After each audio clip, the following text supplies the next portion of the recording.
اللہ تعالیٰ ہم سب کو تکبر سے بچائے. پہلی بات تکبر کا تعلق اصل میں نہ لوگ سمجھتے ہیں کہ اس کا تعلق پیسے سے ہے یا دولت سے ہے یا شہرت سے ہے. اصل میں ان چیزوں کا تعلق ان میں سے کسی چیز سے نہیں ہے.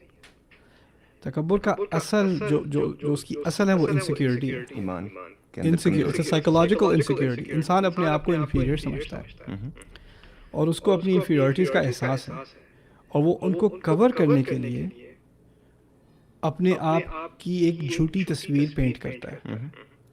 اور اس کے تکبر کے دو یعنی اس کے دو ایلیمنٹس ہیں. ایک ہے اپنے بارے میں بڑھا چڑھا کر ایک تصویر اپنے لیے بھی کھینچنا اور دوسروں کے لیے بھی کھنچوانا. اور دوسری ہے کہ اپنی ویلیو کبھی نظر نہیں آئے گی جب تک کسی اور کو نہ گرا دو. یعنی میں تو کام کروں نہ کروں میں نے اس کی بےزتی ضرور کرنی ہے, ٹھیک ہے, اس کا مذاق ضرور اڑانا ہے. اور اس کا مذاق اڑانے میں چلو اس کو کیونکہ میں اپنے کام اور اپنی صلاحیت اور اپنی اکامپلشمنٹ کی بنیاد پر اوپر تو نہ آ سکا, کم از کم جو اوپر آ گیا اس کو تو میں نے نیچے گرا دیا, تو اب مجھے ذرا اونچائی فیل ہو رہی ہے. رائٹ, یہ دو مینیفیسٹیشنز ہوتی ہیں تکبر کی. اب اس میں آپ کو فرعون ہونے کی ضرورت نہیں ہے. آپ کا تکبر اگر آپ کا ایک نارمل ریگولر آدمی, ہاں نارمل ریگولر آدمی ہے, وہ کوئی ٹیکسی ڈرائیور ہے, کوئی اس کا ایک چھوٹا سا اسٹوڈیو اپارٹمنٹ ہے, وہ اس اپارٹمنٹ میں جا کر اپنی بیوی کے ساتھ بھی فرعون بن سکتا ہے. اس کی دنیا میں کوئی حیثیت کہیں اور نہیں ہے, لیکن اس چھوٹی سی دنیا کے اندر وہ بھی ایک فرعون بنا ہوا ہے. سو تکبر کا تعلق پہلی بات ایک انسان کی اپنی انسیکیورٹی سے ہوتا ہے, ڈیزائر فار کنٹرول, کسی اور کے اوپر اپنی سلطنت قائم کرنا, ان سے اپنی مرضی کے کام نکلوانا, اور ایک احساس ہوتا ہے انسان کو کہ میری اپنی کوئی ویلیو نہیں کرتا, میری قدر نہیں کرتا. تکبر کی جو سب سے بڑی مینیفیسٹیشن ہوتی ہے وہ غصہ ہوتی ہے. ٹھیک ہے, انسان کو جب آسانی سے غصہ آ جائے اور آسانی سے وہ بھڑک جائے, یہ تکبر کی سب سے بڑی علامت ہے. اسی لیے والدین کے سامنے جو خاص اہتمام سے اور ٹھیک ہے ان سے بہترین سلوک کرو, غصہ مت کرنا, اف تک نہ کہنا. وہ کیوں کہا گیا ہے؟ کیونکہ والدین کے سامنے اپنے آپ کو اگر تم نے بڑھا چڑھانے کی کوشش کی تو اس سے بڑا جرم تمہارے سامنے کوئی نہیں ہو سکتا. فلا تقل لهما اف ولا تنهرهما وقل لهما قولا کریما. پھر یہ انسیکیورٹی والی میں نے بات کی نا, یہ اصل میں نے قرآن سے سیکھی, سائیکالوجی سے نہیں. اخذته العزة بالاثم, اللہ کہتے ہیں جب اس کی کوئی تنقید کی جاتی ہے, جب اس سے کہا جاتا ہے خدا کا خوف کر, تو اس کو اپنی غلط عزت کا احساس پکڑ سا لیتا ہے اور وہ پھر ایک گناہ گاری انداز میں اس کا جواب, اخذت العزت بالاثم, یعنی کسی نے مجھے کہہ کیسے دیا. اصل جو تکبر ہے وہ ایک طرف تو اپنی اس کو ہم سمپلی پرائڈ کہہ دیتے ہیں, it's the inability to take criticism. Inability to take. آپ نے بہت اچھا لفظ یوز کیا یہاں, غلط عزت, اس کو انگلش میں فالس پرائڈ کہتے ہیں. بہت ہی پرفیکٹ طریقے سے اس کے ساتھ آیا اور وہ آدمی جو ہے پھر فلیئر اپ ہو جاتا ہے. آپ کو اس کی کوئی حیثیت ہونے کی ضرورت نہیں ہے. دیکھیے مجھے لوگ آ کر ہر طرح کے لوگ ملتے ہیں, وہ لوگ بہت اپریشیٹ کرتے ہیں, محبت کرتے ہیں, کچھ لوگ شدید قسم کی نفرت کرتے ہیں, ایسے لوگ بھی ملتے ہیں.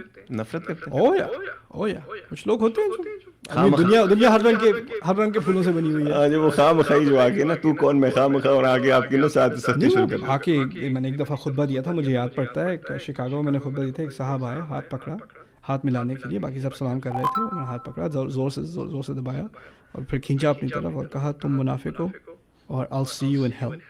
Okay, so he was confirmed actually that he was going to be. Yeah, so then I looked at him like, why do you want to see me? Just enjoy it alone. So تکبر کے بارے میں ایک بات میرے ذہن میں آئی جو میں نے سوچا آپ کی آڈینس سے شیئر کر لوں. قرآن کی جو منفرد تعبیرات ہیں ان میں سے سب سے میرے نزدیک جو جامع تعبیر ہے, the most comprehensive expression of arrogance, والذی تولی کبرہ منہم لہ عذاب عظیم. اس کے دو معنی ہیں اس آیت کے. پہلا یہ ہے کہ جس نے اس جرم کا سب سے بڑا حصہ اپنے ذمہ لیا اس کے لیے ایک عظیم عذاب ہے. میں آپ کو جرم کے بارے میں بتاتا ہوں, کون سا جرم ہے وہ بعد میں بات کریں گے. اس آیت کا ایک اور ترجمہ بھی ہے, تولی کبرہ, جس نے اپنی انا کو, اپنے کبر کو اپنا دوست بنا لیا. یہ کون انسان ہے جس نے اپنی انا کو, اپنے تکبر کو اپنا دوست بنا لیا اور اس کے لیے بہت عظیم عذاب ہے. اس آیت کا تعلق عبداللہ بن ابی سے ہے جو منافقوں کا لیڈر تھا, اور اس نے ہماری ماں عائشہ رضی اللہ تعالیٰ عنہ کے بارے میں ایک اسکینڈل شروع کیا. بہتان عظیم جسے کہتے ہیں. ان بہتان کی آیات میں یہ آیت ہے جس میں اس نے اپنی پرائڈ کو, اپنے کبر کو اپنا دوست بنایا. سوال پیدا یہ ہوتا ہے کہ اس نے تو صرف عائشہ رضی اللہ تعالیٰ عنہ کے بارے میں الٹی سیدھی بات کی تھی, اس نے اپنے تکبر کے بارے میں اپنی بڑائی تو نہیں بیان کی تھی، اپنی عظمت کے بارے میں کوئی بات نہیں کی تھی، اس نے تو صرف یہ آگ جلائی تھی کہ کچھ ہوا ہے، ٹھیک ہے نا. اس کو قرآن نے اس طرح ایکسپریس کیوں کیا کہ اس نے اپنی پرائڈ کیا، اپنی پرائڈ کو، اپنے کبر کو اپنا دوست بنایا.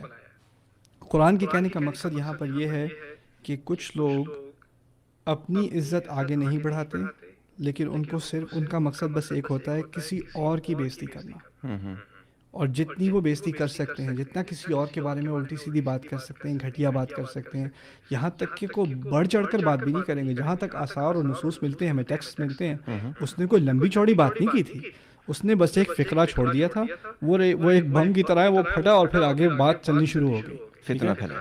فتنہ پھیلانا.